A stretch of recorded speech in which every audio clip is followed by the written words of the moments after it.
What's going on, everybody? Today we're going to be doing something I didn't expect to be doing, something electronic. So of course, always be sure to disconnect your ground before you start anything electronic. But we're going to be removing the glove box, then removing the ECU, because this car is going absolutely batshit crazy when I drive it. And I've already tried swapping the throttle body because the car was throwing codes of a bad TPS and a bad PPS. And I did the TPS, that didn't work. The PPS is too expensive, so I bought an assembly and I swapped it. And I still have the same issue.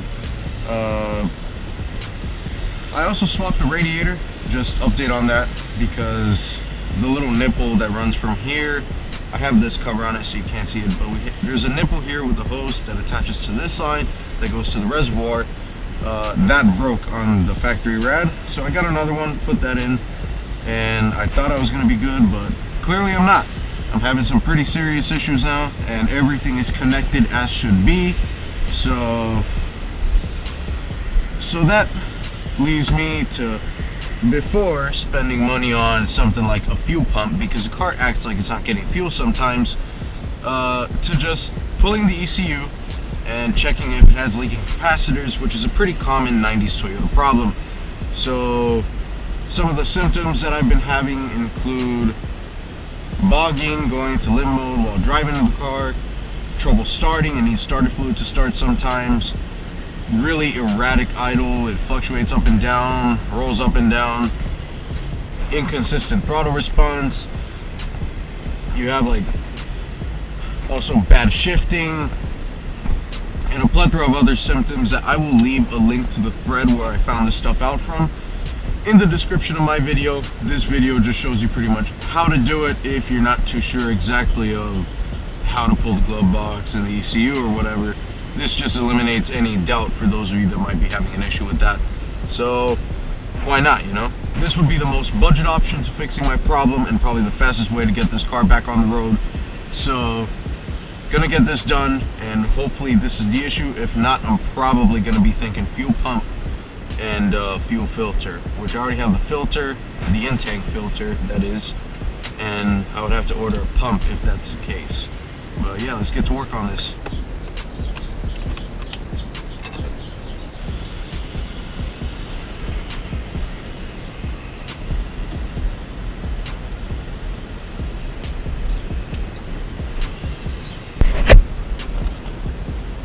Quick pointer, you're gonna have a 10mm nut down here. I actually have to go get a socket for it, but it's in here. There's a 10mm nut you gotta remove, and there's another 10mm nut behind this cover. Where is it? Right here. This cover sits right here. You reach behind and you pop it out, and then you have access to that nut, and this should be able to come out. And then we should be able to do the rest of our work here.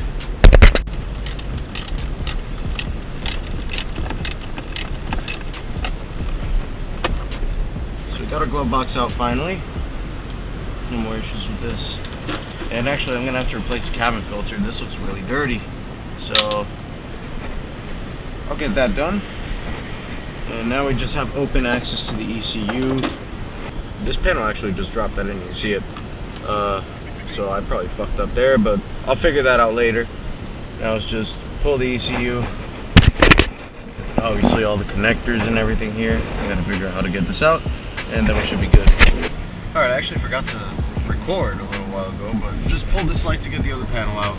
And there are 3 bolts down in here that you have to remove for the bottom, and I believe there are 2 more at the top for the ECU to be able to come free on its own. And then we should be golden to just pull it out and do whatever work we gotta do, which hopefully is just a capacitor replacement and not a full ECU rebuild.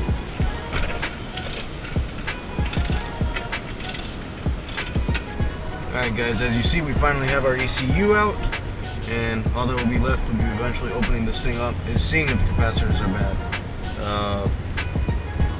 I'm not gonna get that done today. Edison might actually be able to help me out, open this up and check it for me, so I'll probably just take it to him. And then we should have a running car if leaking capacitors. And then we should have a running car if leaking capacitors are the true problem. If they're not, then as I said earlier, I'll probably be getting a fuel pump, and hopefully that resolves our issue. And if that doesn't do it, then I have no idea what I'm gonna do, but we'll figure it out.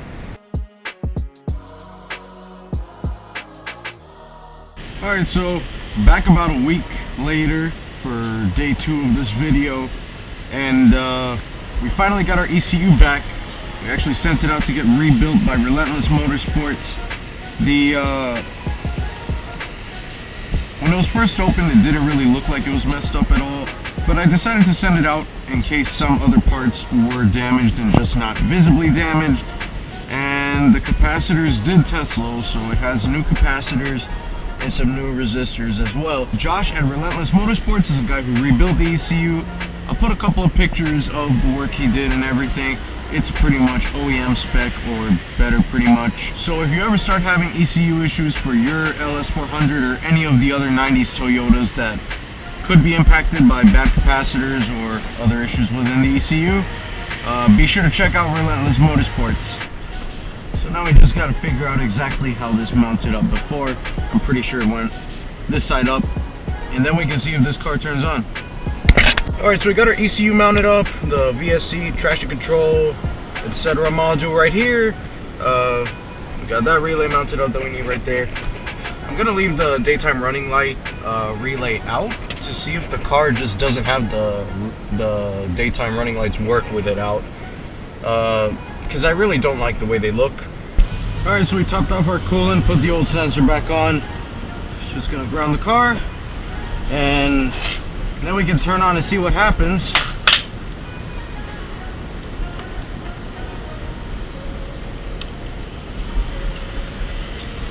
Alright, we got power. So after all the work, the ECU is actually working. Check this out, steering wheel position, everything perfect. It had already warmed up beforehand. As you can see, you give the car gas and throttle actually works.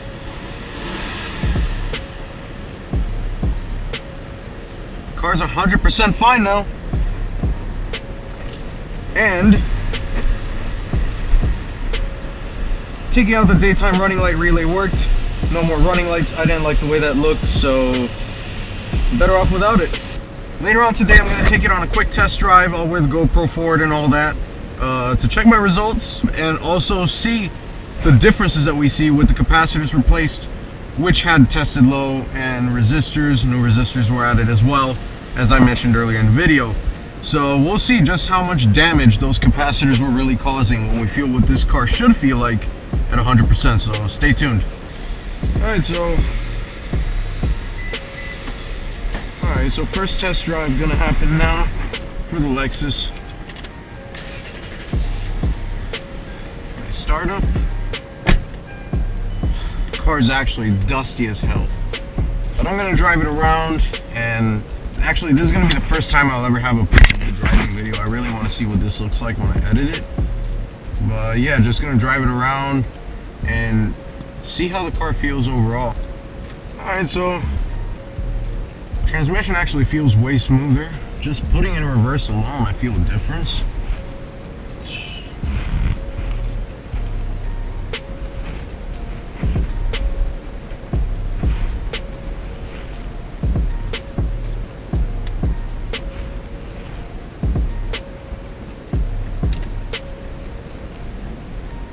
To drive quicker and smoother. Oh my god, and that first gear doesn't shift that hard anymore. Second and third felt good. Just gonna take it around for a bit, and I'm also going to go pick up the cabin air filter. Okay, I don't know why I have an airbag light on. I gotta check on that. That's kind of odd. I didn't really expect anything like that to happen. But the car is driving nice. It's holding temperature just fine. My only real concern right now is that airbag light, which isn't the biggest deal.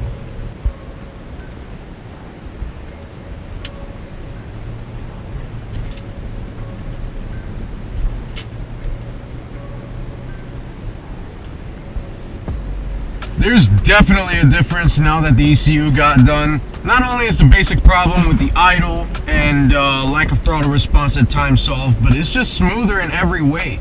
Even the key's more responsive when you try to open the car when you're outside. It doesn't take like 6 tries if you want to open your back doors or your passenger side door. And it doesn't take 2 to 3 if you're trying to open your driver door. So there's definitely a change in that. The transmission, like I said, way smoother. It seems to be picking up a little faster. I'll probably give it some gas here and see what it does. Not too much, because I don't like to beat on this car. This is my daily at the end of the day. It's about quarter throttle, half throttle. Yeah, no, it's doing great. That felt good. It's doing way better than it was before. Feels good to at least take this car out for a little drive quick. I haven't driven this car in probably about a month and a half. And on top of that, now with this whole coronavirus thing, I haven't been out of my house too much at all. At first I was worried the ECU was the worst case scenario. Then I was worried that I was gonna have a far more expensive ECU rebuild bill. But it only came out to about $216, capacitors and resistors only. So it wasn't the biggest deal. So not only does it drive, but I definitely have more faith in the car that it's not going to strand me somewhere.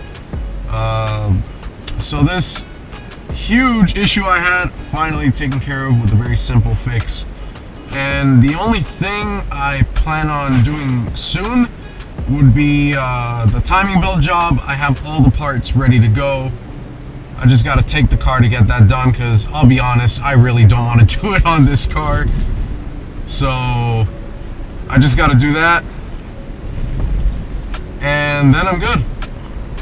And of course, you know we got to get some aftermarket stuff soon. You know we got to go low. When I go low, I'll probably also do a few pumps, as the seats have to come out anyway. And just for that peace of mind that the pump won't go out on me soon, because the pump does cause similar issues to what I was feeling. So I'll do that, and then the car is pretty much my dream daily. Alright guys, so I'm going to wrap this video up right here. Obviously the car, as I said, feels absolutely phenomenal now with the ECU done. Better than ever before. I really hope this video helped you guys out if you start having some of these problems. So I really hope this video helped you guys out. If you start having some of these problems, obviously consider getting your ECU repaired. Send it out to Relentless Motorsports. And a special shout out to Josh at Relentless Motorsports, who rebuilt the ECU. Did an absolutely great job, excellent service, and I can't be happier with my car at the moment. So thank you guys so much for watching. Stay safe, stay inside guys. This virus is serious, so be safe out there, and I'll catch you guys in the next video.